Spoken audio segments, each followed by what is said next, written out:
is more to just this car than just that front kidney grille.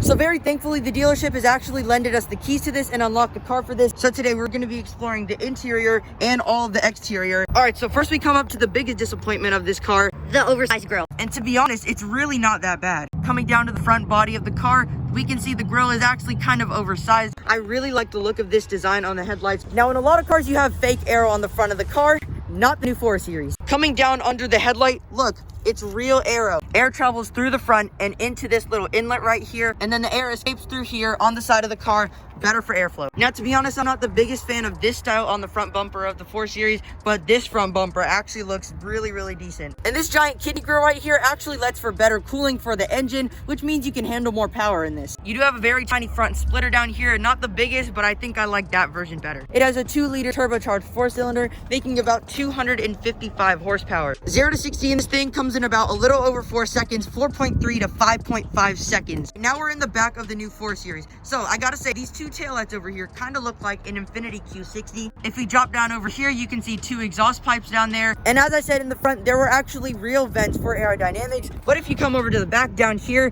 you can see that it looks like a real vent, but it's a fake vent. You do not have a diffuser down here, but if you come over to this 4 Series, it actually does have a diffuser. It looks very much better in my opinion. You see the C8 Corvette, they have rigid rear fenders. In this, it's very, very soft. These rear taillight design actually look like an upside down McLaren P1 style taillights. It looks very, very good in my opinion. All right, guys, that is basically a rear overview of the new BMW 4 Series. Tell me what you think of the styling. Again, it's not the best design in the world, but it's also not the worst. All right, it's unlocked. And there we go. Check out this interior. It's beautiful. Coming to the side of the door, everything is fully leather. We do have a door handle right here. Very, very sturdy, also wrapped in leather. All right, here we go. We are behind the wheel of the new BMW 4 Series. Now, you do not have much rear visibility, but it's a little bit. It's better than nothing. And also on the driver's door, you do have the trunk release button. If you want to skip to where we open the trunk and take a look at it, skip to right here. Now we do have power controlled seats. This one moves the seats back and forward. This little lever moves the back of the seat backwards and forwards. And then this button right here raises or lowers the seat down. Now also coming on the interior, you do have these little door handles right here to open and close the door. Right here you have the unlock button and the lock button. You do have some air vents on the side of the steering wheel and the other side of the steering wheel. And if you move this dial up and down, there are actually these little flaps inside that direct air wherever you want it to go. And for the steering wheel, we do have this very nice leather feel to the steering wheel. I really like the feel of it when I hold it in my hands. You do have the horn right here. Just push it. I'm not going to do that because, well, the dealership will probably never let me sit in a car again. Now this car has an automatic transmission, but there is a manual mode. Right here you have the upshifter on the right, and right here you have the downshifter on the left. You can raise and lower the volume on the steering wheel from these little control buttons. And if you're wondering what this button does on the steering wheel, you scroll it up and it will actually control the center console. You do have a phone calling button for Bluetooth. You can pause and unpause the radio with these little buttons down here. And right here you actually have a heated steering wheel button. So if you're on a cold day, press that button, you're good to go with a nice, cozy, warm steering wheel. And coming to the speedometer of the new 4 Series, everything is fully digital. There are no analog gauges anywhere. Everything is on this one giant screen right in front of you. Now you do have this little animation of the new BMW 4 Series with its door open because my door is open right now. So now the car is actually running. And if you look here, we can see all the gauges right here. Right here we have the RPM gauge. It revs to about 6,000 RPM, but I'm pretty sure it can rev up to 6,500 RPM. And right here we have the gauge of how many miles per hour you're going. And also if you look right in the middle, you'd have the navigation system with the maps wherever you want to go. I really like that design with the map right in front of you. If you go right next to the RPM gauge, it tells you how cold and hot your car is. And on the left side of the speedometer, it tells you how much gas you have in the car. Coming to the center console, you do have this little dial in the middle right here, which controls that screen right there. And also you have this little gear lever. There's actually 2 modes on this. Here's 1 and here's 2. Move it 1 time, that is for reverse. Move it 2 times, that is for neutral. And move it more times, that is for drive. Reverse, neutral, drive, and down here it says MS. Well, what does that mean? That means manual shifting, which means you can go into manual shifting, which means you can shift with the paddle shifters. So all you have to do is move it back and then move it on the side. And then if you want to park the car, just press the park button. And also, in order to shift gears in this car, instead of just pulling that, you actually have to push this unlock button, and then it will actually shift gears. Coming on the left side of the center console, you do have a traction control off button, and then you have a parking sensor button, then you have the automatic start off, and then you have the engine start stop button. But we're gonna try to get a start up just for y'all. And also on this middle circular dial, you can move it back, forward, left, and right. And if you turn the dial left and right, that controls the middle screen on the car. And also coming to the center console over here, you do have a charging station for your phone or your mobile device. Down here, you have 2 cup holders. And if you want it to look a little bit more clean, simply pull this little area right here and then push it down. It's a very much cleaner interior. And also you can extend this part of the seat forward if you want. There is a little lever right here. Simply pull that up and it extends out. And there we go. Better lumbar support for your legs. And then if you want to close it, simply pull that lever up and then move it back. Now coming to the bottom of the interior, you do have the gas pedal right here and the brake pedal. And right here, you do have the hood release. You pull it 2 times and that lifts open the hood. I really like the design on the seats of this car. It looks very, very good. But now we're actually gonna try to sit in the back of the seats. So instead of having to wait light years just to move the seat forward with this electrical button, in the back, there is actually this little lever right here. Pull that up, and then the seat falls down. And then when you let go of that, it automatically rolls forward, as you can see right now. And there we go. Now let's climb into the back of the seats. All right, here we go. We are in the back of the new BMW 4 Series. And if you want to move it back, you just simply pull that lever and then pull the seat back. And then it'll automatically do it for you after you let go of the lever like before.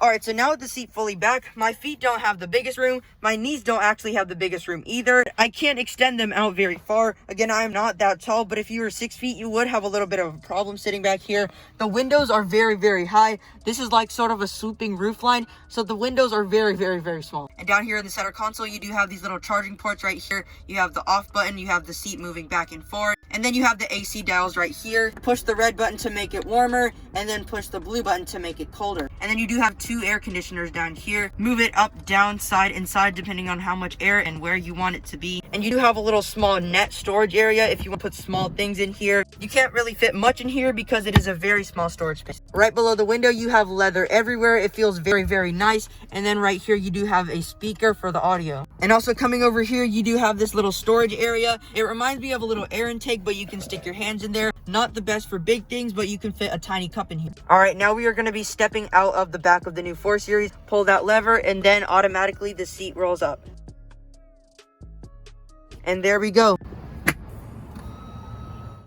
The interior, definitely one of the best I've ever seen out of any BMW, or actually any car in general. I actually really like the interior. Everything is nice, luxurious. Everything is in this nice leather feel. It's real leather, not fake leather. So we're almost done with the tour of this new BMW 4 Series. But first, let's check out the trunk. It is on the door panel down here on the bottom next to the cup holder. Then we pull that, and then it lifts open. It's not the biggest area ever, but you can actually fit some pretty big stuff in here. Rear storage space, not the best, but it's also not the worst. You do have these little storage areas right down here on the sides of the car. And also, if you want even more trunk space, you can actually fold down these seats in the back. Simply push these buttons right here. You just pull it and then pull the other side.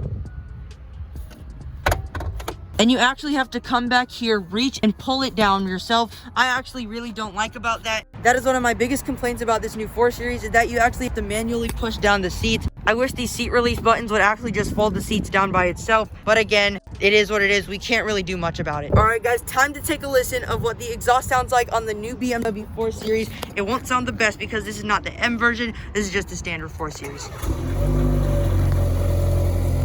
It's louder than I expected.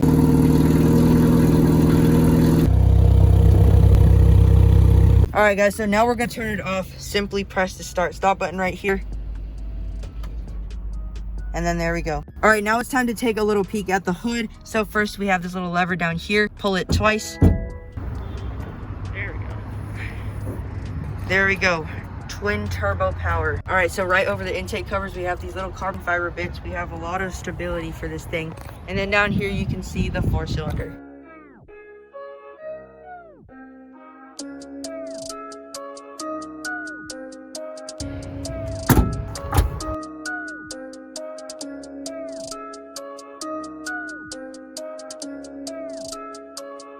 And also, if you just come over here to the front of the car, it's a really aggressive car. It looks very, very mean, and I like mean cars like this.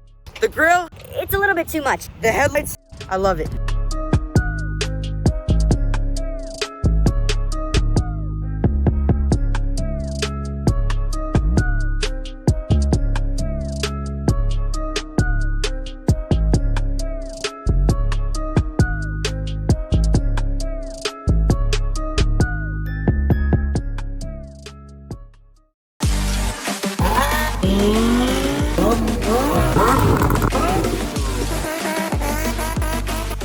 $1,900 horsepower. How you like the Speedster?